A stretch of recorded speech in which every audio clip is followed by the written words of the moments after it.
moment I've just redone the wiring here, and I've got the loom on full stretch because I'm looking to see whether the wiring loom is pulling on any of these cables, and it doesn't appear to be at the moment, so that's good. So I'm still chasing. Left hand cylinder has cut out a couple of times when I've been out, so I've replaced this coil and put another one on, so we'll see how that goes. And then I've got some spare coils up here, as you can see here. So we've got some others we can try, and I've tested the resistance just on the bench, and they all seem okay. So anyway, that's that.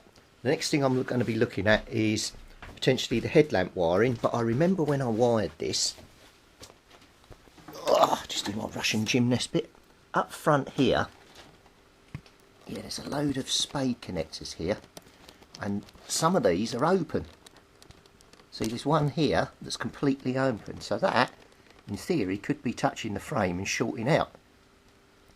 So I need to get after some of this wiring. I might have to see if I can open the garage door and move the bike a bit, because I can't actually get to the wiring, but there's a complete terminal there that if I touch that on the frame, I'm sure that would be shorting out. So that's probably where some of the wiring issues are.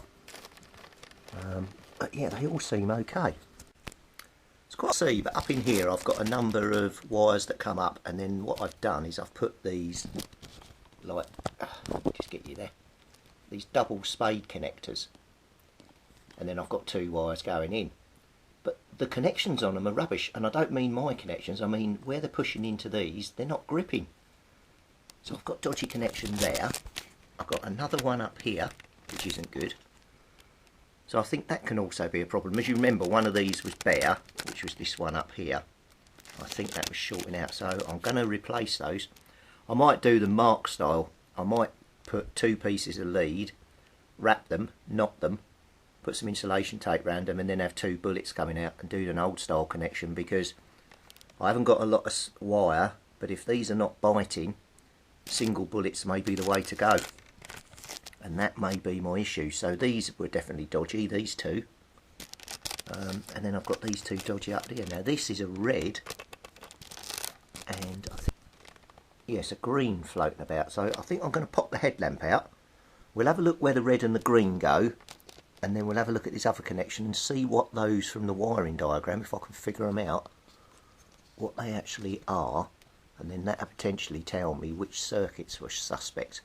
But yeah, I'm glad I found those. The reason I'm going through and doing all this on the S1, obviously I don't want to be running on 2 cylinders, but yeah, I need to get it running right. All will be revealed.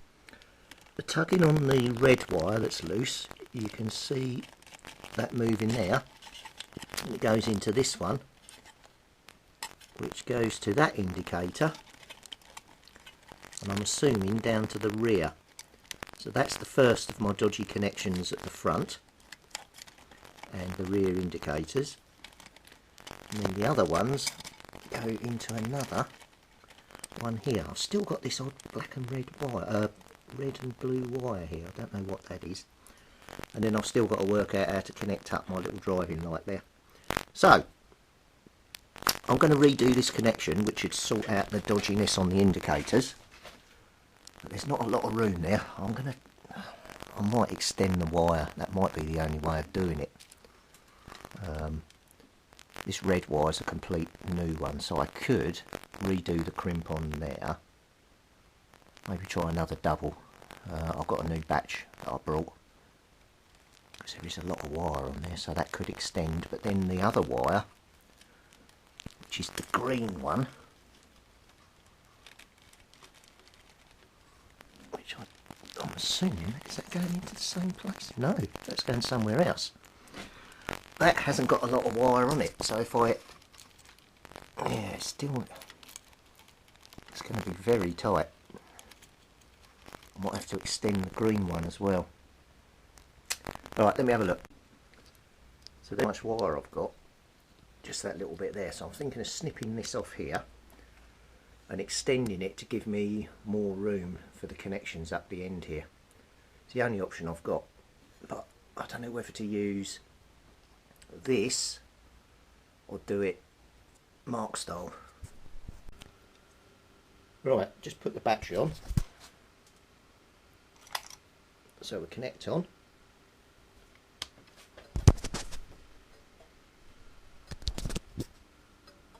Perfect.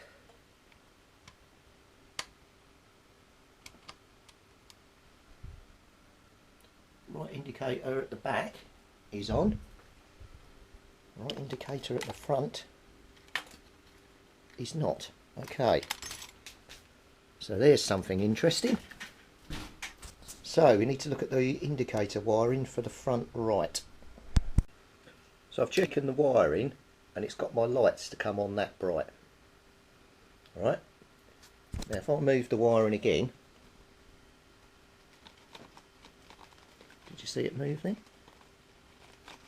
It's not there. There you go, they've gone out. Now to come back on again. So we've got a dodgy wire there somewhere. We've just got to find it. So it's not the bulb. I've checked it out. I've traced the wiring. Down in there, you can see up on the screen now, there's a picture. We've got a wire off. So it's this connector here that's wrapped right round the front. So I'm going to get that out and add some more wiring, and that's my issue there. And hopefully that'll sort all the lights and everything out. So when I'm turning right, it's pulling the wires out. So I've wrapped the two whips of wires together, put the old insulation tape over, and I've done a Young Mark special. And that wiring lasted me years, so I'm going back to it. I'm knowing what I know. So for this point here, I'm doing that. I've put a proper spade connection on the end. So there's the two wires that plug into the spade here. We've now got a wire coming right out here, so we can put that in there, and I've got loads of slack. But what I am going to do is I'm going to run around the other side of this cable, so there's nothing that can pull on that cable. Let me just do the connections and we'll recheck the indicators and light. So all of these double spade connectors I've put tape round, and this one I've extended and I've wrapped them so they can't come undone. So let's do a little test now in the dark and see whether the lights and everything work. Right, ignition on. So left indicators, front and back. Right indicators, yes.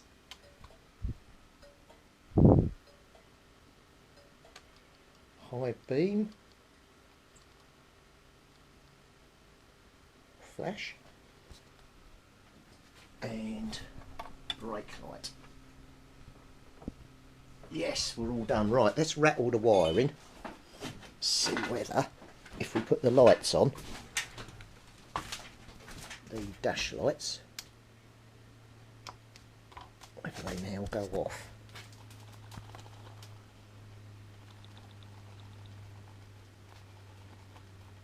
Well, there's still a bit of movement in there, isn't there?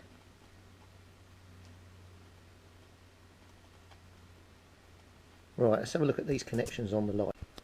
Right, what I'm going to do is, when we've got the lights on, I'm going to put my finger over the thing. But look, they're perfect now. It was just a loose connection. I just pulled it apart, put some contact cleaner in it, sprayed it back again.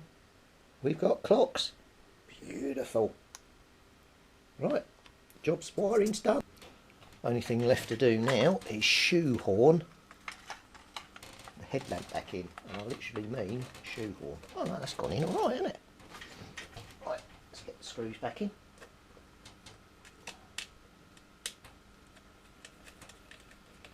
That's right. And hang on, I'm going to need to get where you are, because I can't see to get the headlight in. That's it. Right, let me do them up and we're done. As the title said, I have a theory. Now, the previous petcock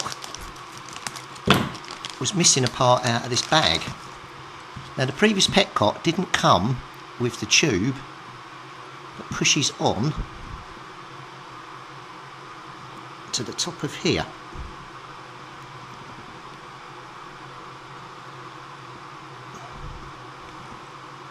God, that's not going up very far, is it?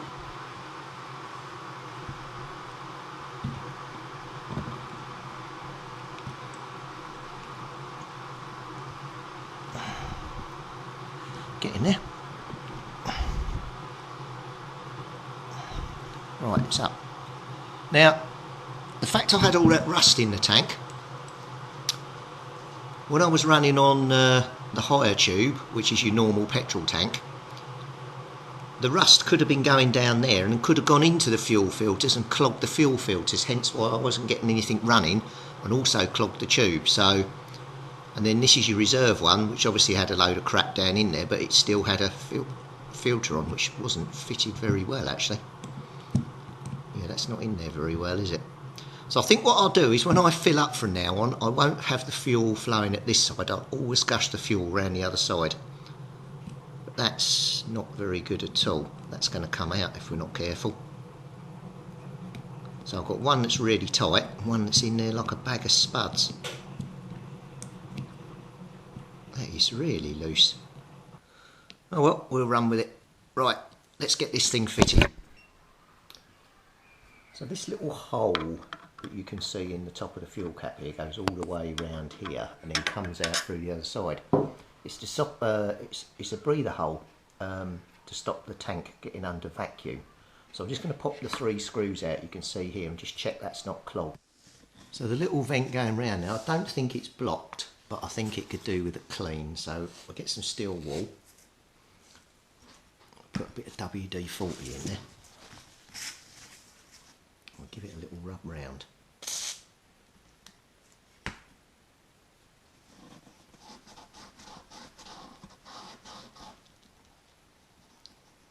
So if it comes out.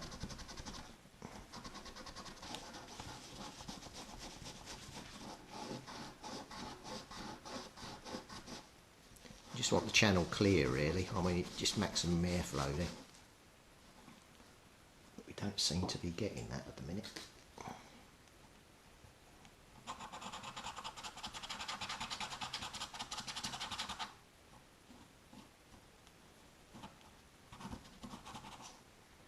Right, that seems to be getting down in the groove. Let me clean. It's all back together now. There was nothing to see, and I gave it a little clean, and yeah, it's all completely clean.